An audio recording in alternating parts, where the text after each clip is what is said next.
যখন মানুষ প্রতিদিন বাঁচে অদৃশ্য ভয় নিয়ে,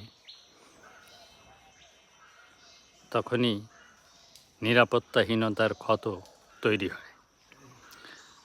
সব ভয় চোখে দেখা যায় না, কিছু ভয় মানুষের ভিতরে নীরবে বাস করে।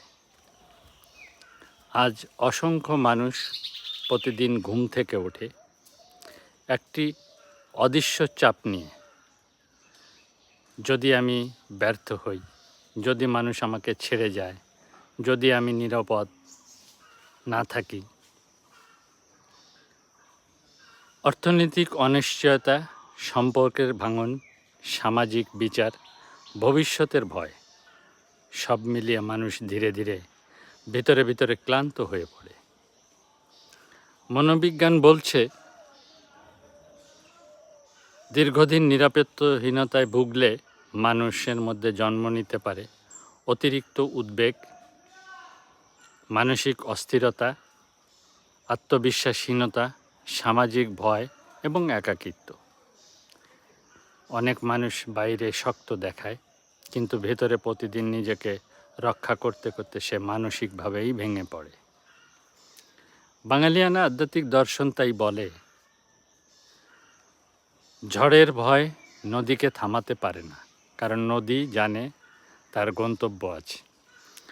মানুষ যখন নিজের আত্মিক ভিত্তি হারায়, তখন বাইরের প্রতিটি চাপ তাকে ভেঙে দিতে শুরু করে।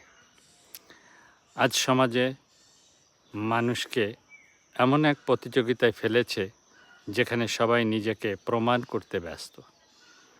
ফলে মানুষ নিজের স্বাভাবিক সত্তাকে লুকিয়ে ফেলে। কারণ যে মানুষ সবসময় ভয় নিয়ে বাঁচে, সে কখনো সত্যিকারের শান্তি অনুভব করতে পারে না। সমাধান শুরু হতে পারে ছোট্ট কিছু পরিবর্তন থেকে। নিজের ভয়কে অস্বীকার নয়, স্বীকার করা। সবসময় সবাইকে খুশি করার চেষ্টা না করা। প্রকৃতির মাঝে সময় কাটিয়ে মন শান্ত করা। বিশ্বাসযোগ্য মানুষের সাথে অনুভূতি ভাগ করা। সামাজিক তুলনা কমানো। মালিক স্মরণ মনে রাখা। সব কিছু নিয়ন্ত্রণ করা মানুষের কাজ নয়।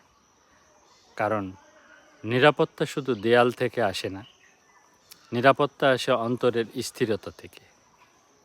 যে মানুষ ভিতরে শান্তি খুঁজে পায়, সে ঝড়ের মাঝেও স্থির থাকতে শেখে। তাই ভয় জীবনকে ছোট করে, আর আত্মিক স্থিরতা জীবনকে গভীর করে। ধন্যবাদ। ভালো লাগলে ভিডিওটি শেয়ার করে দেবেন এবং